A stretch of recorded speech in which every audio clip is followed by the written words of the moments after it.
Towards Understanding with Clayton Bielen values being a positive radio program for everyone. As we present today's episode, please accept this little ears warning. Some of the themes discussed may not be suitable for children.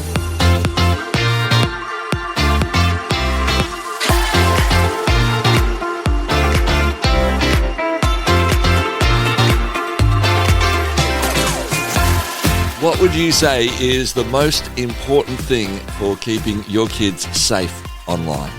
What's the most important thing for keeping anyone safe online? I don't know if there's a specific answer to that, but one lady who's going to give us a number of answers to it is an absolute expert in this place. She spent years in the police force as one of their cyber security experts, and then realised, actually, I think I can do more work by leaving the police force and actually writing books, talking, and now speaks all over the world around cybersecurity. But not just this sense of, well, what's the rules we put in place? Actually, the way to think, the way to operate in family life, online. How do we actually live in this way? She's written a brand new book, Growing Up Digital, helping your kids and teens navigate life online. Susan McLean is my guest today. Really looking forward to sharing this with you. We get into some pretty deep stuff. So as you'd imagine with this topic, there are some things that we talk about which maybe you might just want to be a bit more sensitive around little kids' ears as well. But we need to talk about these topics because it's important. So before we get stuck into this interview, would you like, rate, review, share, subscribe to the podcast? It's always free. But by doing that, helps the algorithms get it out to more people. And that's our heart, to help more and more people hear stories like Susan's and really make some difference in this world in a big way, helping transform lives one person at a time in all of those positive ways that we desire. All right, let's get stuck into this interview with Susan. Susan McLean joins us. G'day, Susan. Hi, and thanks very much for having me. Oh, it is so wonderful to have you in, and we've had the privilege of chatting a few times over the years, but the first face-to-face in the studio. Yeah, so in studio is much better than on the phone. I agree. Maybe for those who don't know you, before we start talking about this book, Growing Up Digital, and all of the incredible insight you have, as well as practical tips, which we will talk about, can you talk to us a little bit about your background and why you care so much about this topic of how we help kids in our digital world, and indeed teens and parents as well? And it goes all the way back to your previous career. It does. I was a Victorian police officer for 27 years, and I took my first report of cyberbullying in February 1994. Wow. So for 30 years, I've been aware of technology harm and technology misuse. And when I took that first report, I was blown away. It was like, really? You can do that? Like, why would someone want to do that? It was so out of left field. And what had happened was a group of Year 8 girls had had a falling out. In order to get back at the girl they didn't like anymore, they went online, visited an adult sex chat room and posted an ad.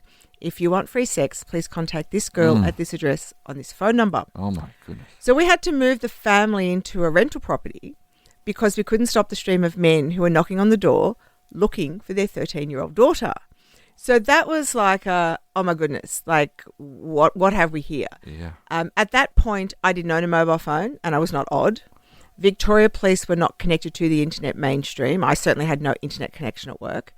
So it was like, oh, I really need to try to upskill myself here to get some level of understanding, because 1 is going to become 2, will become 4, will become 8. Like this is not going to be in isolation. Yeah.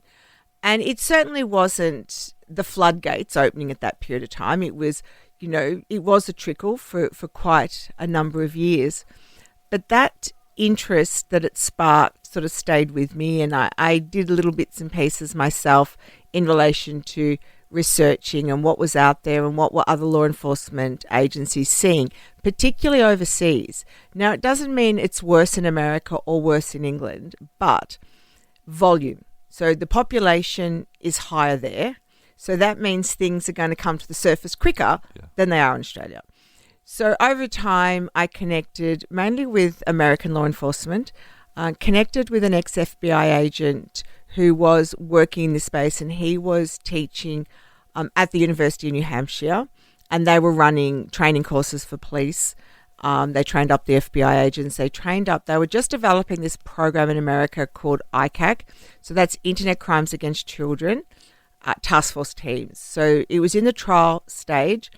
Every state was going to have an ICAC, and it was this multifaceted approach to this. There were forensic people, technical people, proactive people.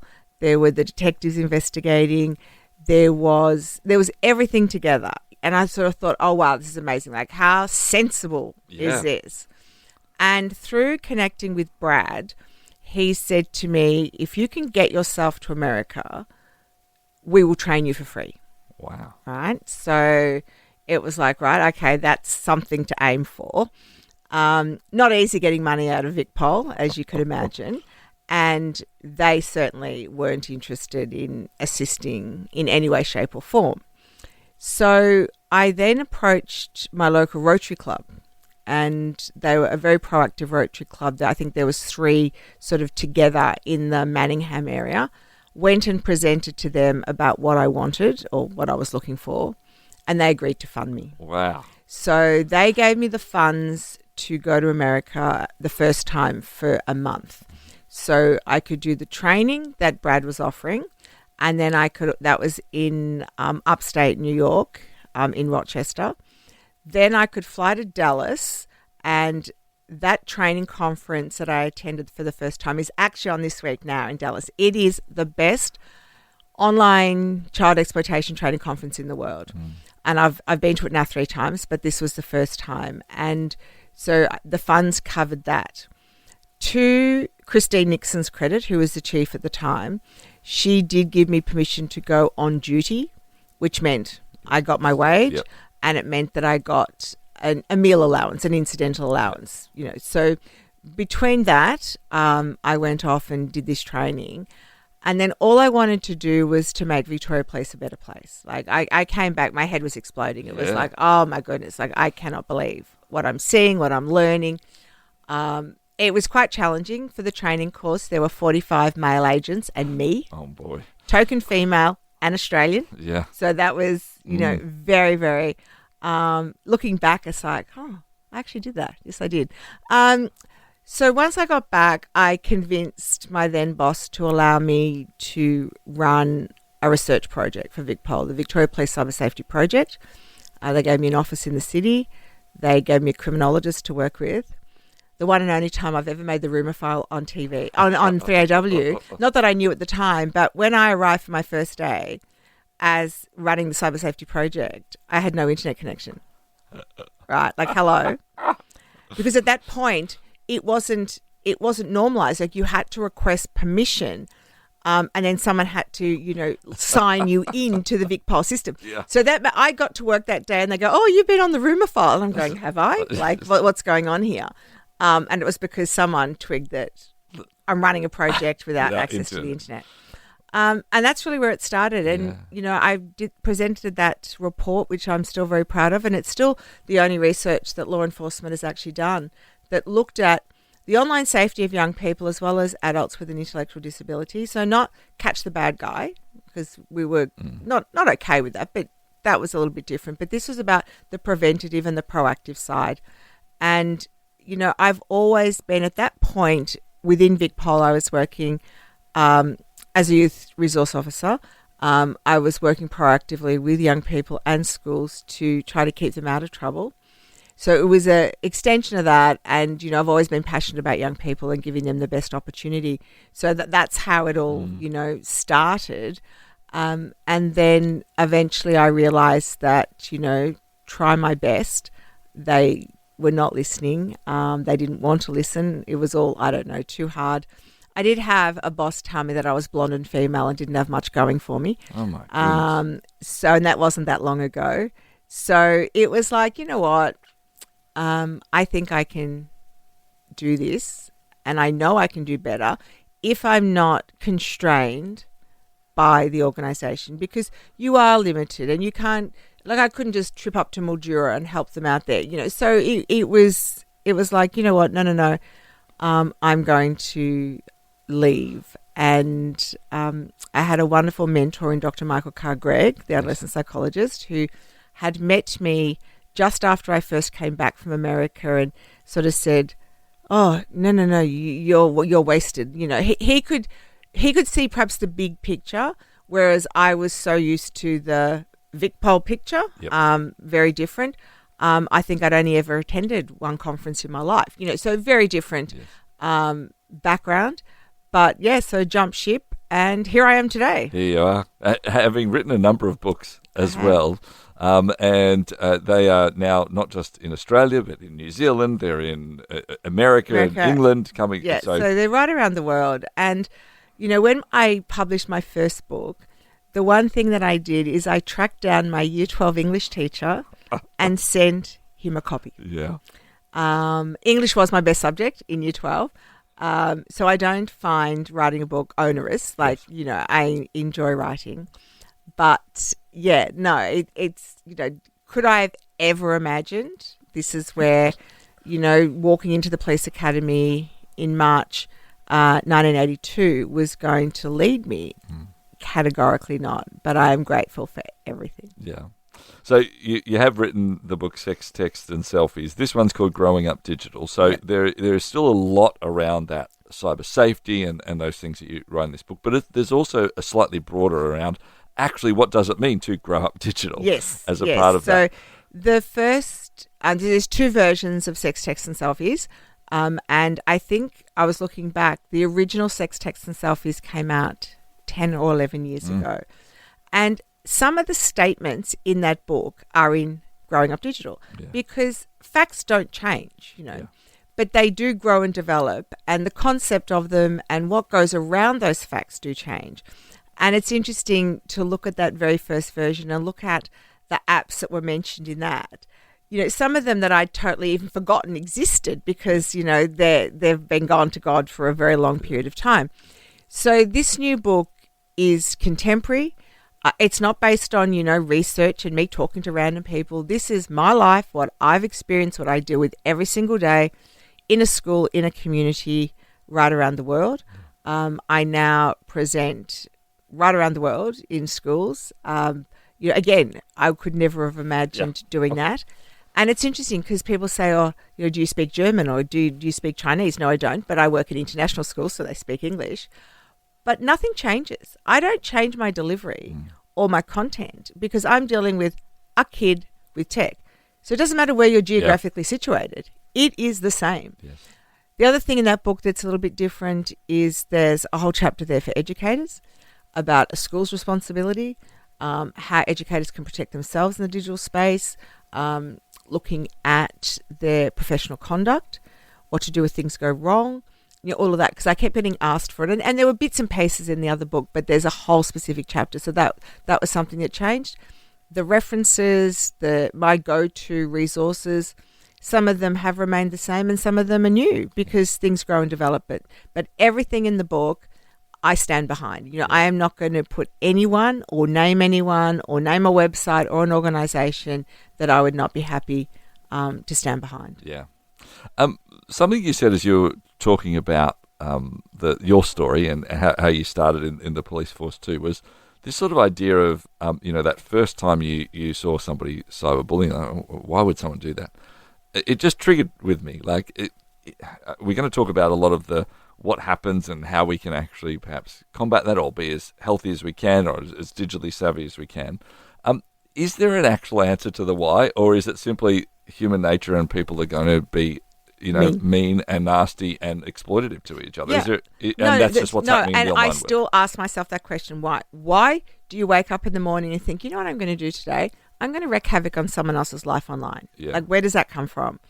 And it is a human nature thing. People have always been mean. And cyberbullying is not a tech issue. It's an interpersonal relationship issue where tech is the conduit that helps it occur. So it's not a new thing. But what I will say is it is worse than old school bullying. It is public. It is permanent. The reach of what you write, say, post and share is enormous. So the harm that you are doing is greater. If listeners think back to perhaps their high school days where someone might have called them fat or told them they were ugly or didn't have any friends, who heard that? Probably only you, because if anyone else heard it, they'd get into trouble. So, so it wasn't that public. It was hurtful. And that saying that words don't hurt, well, Yeah, they do. Yeah. And they've always hurt. We tried to dismiss it, but we're getting better at acknowledging psychological harm. But I think there is also that level of disinhibition where I know young people will say things behind a screen that they would no more say to someone's face than fly to the moon. Yeah. I know adults the same way. Yeah. There's no way you would stand up and say that, because if you did, you're probably getting a smack in the mouth for your effort. So you're not going to do it. But behind a screen, everyone seems to be fair game. And I think that's a really sad reflection of society. Yeah. Chatted with Richard King a few years ago, wrote the book Here Be Monsters, similar-ish topics. And he was talking about actually the further distance you have from somebody, the easier it is to not actually treat them like a human, essentially. So the more distance you have, if you're face-to-face, like you said, well, you might be a bit, in a group, might be a bit different. Well, even if I know that person, but I'm at home, they're at home, well, I'll go harder, almost, as it were. It sort of just becomes something that occurs. But like you said, the ongoing impact is quite remarkable. One of the other parts of the book that you had is sort of like the golden rules at the back of the book, which is almost like, okay, here's the summary of all the rest of this book. These are the things you should put into force as you went through it. As you think about those golden rules, and I'm trying to frame, we can't talk about the whole book, that's why it's a book. As you thought about that chapter, I suppose, specifically, and what to put in it, where did you start? How did you say, well, these are actually the things that I really want to give to people so that they go about actually putting something into force in life? I think they're things that over the years I know have worked. And last night or yesterday, I did a staff professional learning and then a parent night at a particular school.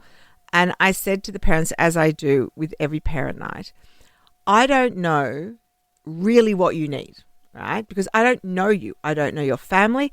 I don't know the structure of your family. I don't even know the structure of your house, how your house is configured. But what I can tell you are some things that I know work. And then really what you've got to do is go, well, you know what? This is what I can do to the best of my ability, because it's no earthly good me saying you must do this.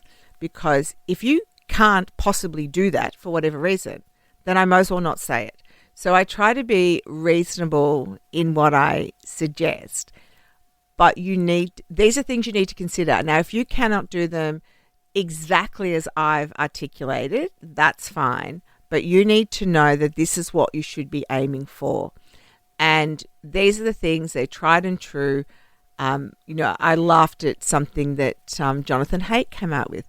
Oh, get devices out of bedrooms. Dear Lord, Jonathan, had you come to my talk 20 years ago, you would have learned that then. Yep. Nothing new here.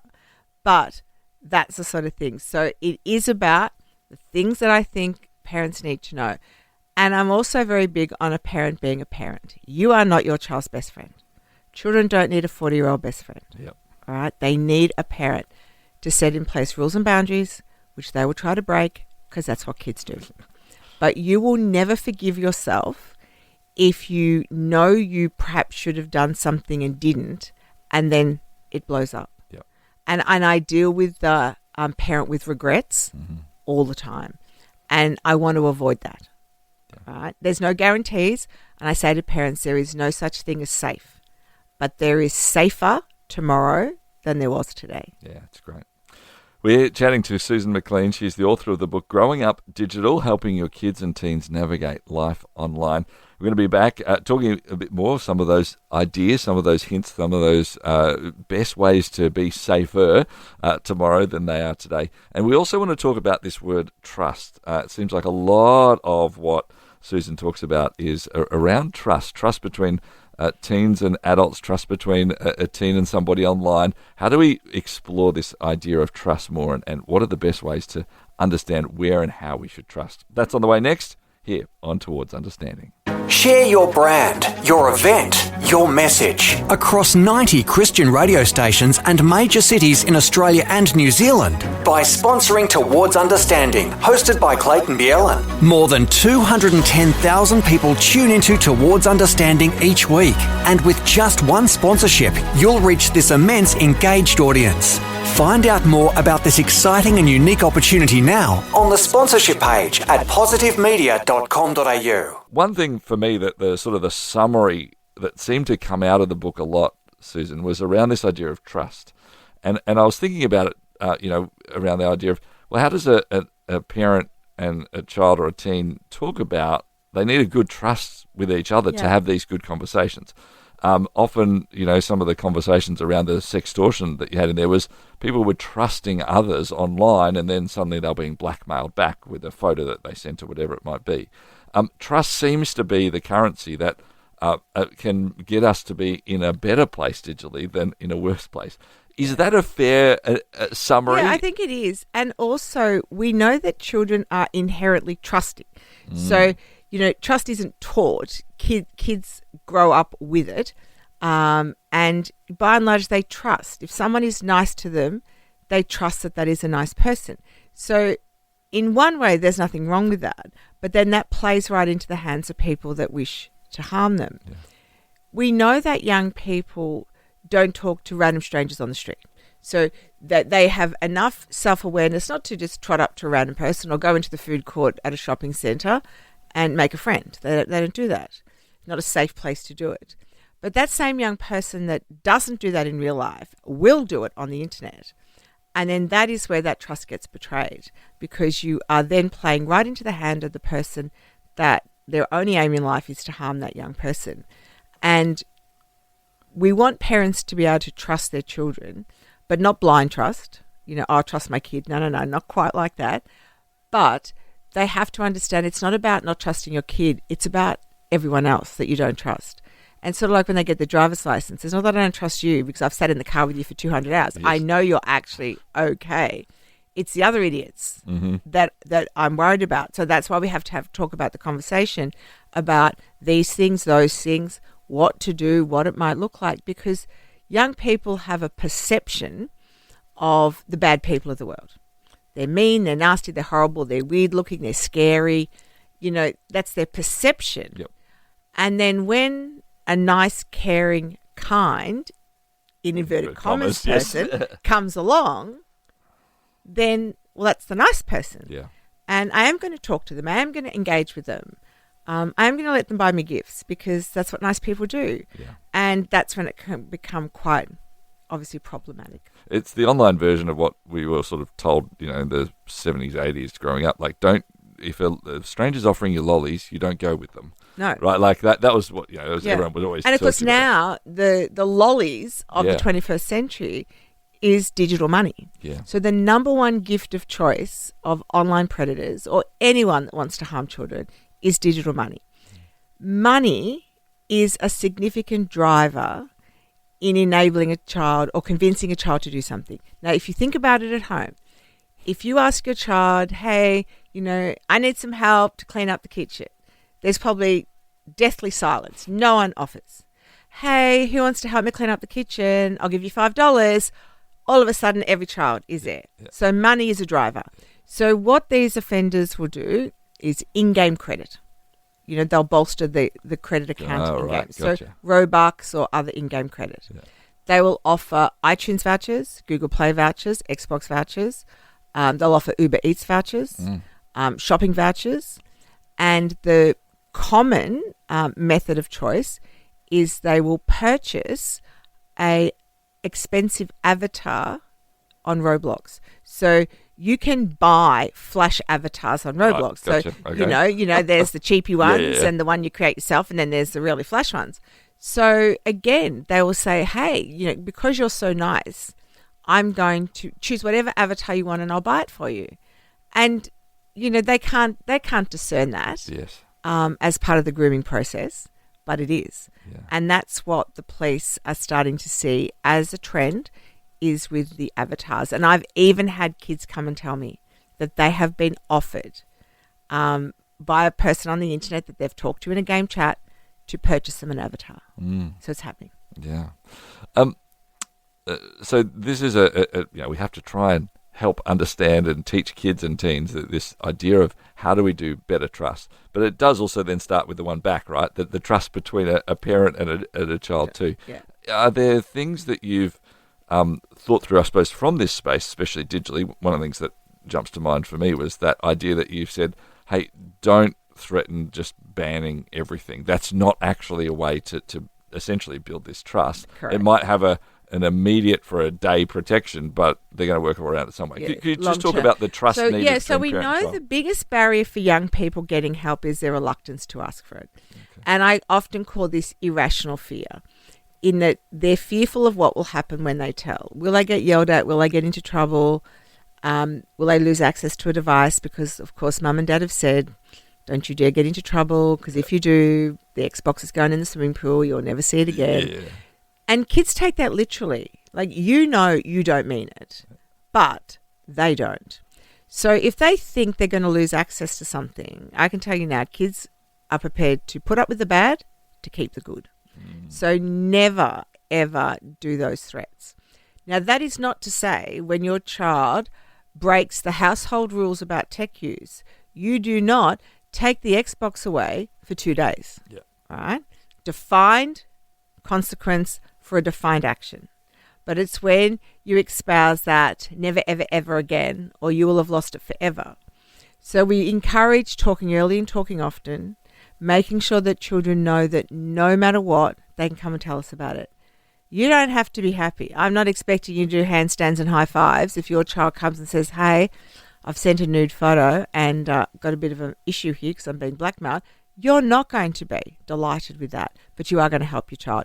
And that's what your children need to know, that they can come and tell you about it, because unless they tell you, you are not going to know. Yeah. And you can't even begin to attempt to help them. Yeah. And despite the fact that I think it's fine to not be happy, if we can be as calm as we can, I think that's going to help the situation. Absolutely. Right? And it is how you respond. Yeah. And yes, unhappy inwardly, calm, let's talk this through. Yeah. What has exactly happened, that goes a long way to making sure that your child feels comfortable to tell you that they have stuffed up, because that's what kids do, they're kids, and that you are there to support them. Yeah. Is there a space and a place that we can get to where we can feel at least a little comfortable once we've put in our sort of rules or ideas and we're having our conversations? Like, my sense I feel is that as a parent, you're almost like, you're just always on edge. Is this, you're living in this sort of constant stress state that there's something going on. And my heart is, I don't think that's what you're trying to get to, is like live in a stress state. But you want to make sure that people are aware enough. So is there a balanced situation we can ever get to? Or Yep, I think there is. And I think it's about knowledge. Because if the parent does not have good knowledge about the digital space, they're going to panic about everything. Yeah. And whilst being concerned is important, I don't want you, alarmed, aware but not alarmed, that. So yes. the more you know, the more reasonable and rational you are going to be. So don't get your advice from headlines in the paper. Don't get your advice from clickbait. Don't get your advice from emotive and over-the-top things, because that's not helpful to anyone. You want the facts. And then you can go, well, you know what? Okay, this is what I'm aiming towards. This is what might happen. This is what might not happen. But I'm prepared and aware. And we need parents to have that watching brief. Will you ever get ahead of this? No, you won't. Best predictor of future behaviour is past behaviour. Yeah. So if you've got your child to a point where, by and large, they are making relatively good, sensible choices about all areas of their life. They're talking to you. They're talking to you. They're telling you, sometimes what my kids told me, it was like, oh, really, did I need to know that? Yeah. Because they would offload the problems of every one of their friends, because I was the trusted adult. Yes. And they did feel comfortable telling me. Often their friends would come and go, oh, can we ask you something? Sure, you can. Didn't really need to know that. But anyway, that's fine. So that's what we want. And that's why, I think the book is so important, because if you've got all that basic knowledge, then when something happens, you've got a starting point. Yeah. And you're not going to hopefully overreact, because you're going to, oh, okay, right. I do know about this. I do know that this is the steps I can take. I do know that the police do need to be involved because my child is a victim of crime or whatever it is. I do know that I should be really getting mental health support for my child, because this can go downhill very quickly, particularly with sextortion. We want to encourage the mental health support, the GP and the psychologist, because it is tipping previously mentally well young people into crisis quickly. So it's that knowledge bank, because the more you know, the better you can do. Yeah. Without panicking. Yeah. And that's the key, right? Exactly. But it's being, as you said, tooled up yourself and going to the right sources of information. And the other thing I'll say there is, it's not about tech knowledge at all. Unless you're running tech for BHP, your kids are going to be running rings around you. Statement of fact, can't change that. Don't change. So that's how it is. So that's what parents say to me, oh, but my kid knows more than me. No, they don't. They do know more than you about tap on a keyboard and swipe and get things happening. But what they don't have is cognitive and brain development, life experiences and maturity, which hopefully are all the things you have because you're an adult. So you put it together. Yeah. It's the two parts of the puzzle. Great way of thinking. Their tech skill, your maturity, together is how you have success. What a beautiful picture of it. I was just looking through, we've touched off on little bits and pieces here and there, but there's so many others that we can't just talk about in our interview. But you talk about digital footprints, you talk about that cyberbullying, we've done a bit of that, about AI and all of what it will be doing and creating new things. And age restrictions. There's a whole lot more in the book, Growing Up Digital, as well. And that's why you've written it, so people can go and have a look at it. We can't talk all through it. The question I do want to lead to as we sort of start heading to wrap up is this idea that says, I grew up, you sort of referenced to, we didn't grow up with the internet when we were, in our formative years, sort of from that, tens and into the teens, sort of. I didn't have mobile phones, didn't have these things, but we've all adapted to it and understood it. But, I've got teens now and I'm trying to take them through that. Is there a different phase we're going to be heading to when the kids who are the ones right now in the teens or the older in the 20s who are about to have kids themselves, do you think there'll be different conversations that will be needed to be had in that next generation? Or is it that same idea of, well, we've got maturity and the tech, they're still going to run rings around us? In all honesty, I don't think it's going to change dramatically, because if you think of people who are in their early 30s now that might be parents, they did grow up immersed in tech and they're still floundering. Yeah. So the notion of those having a better understanding than the generation before, yes, it should be, but it's actually not.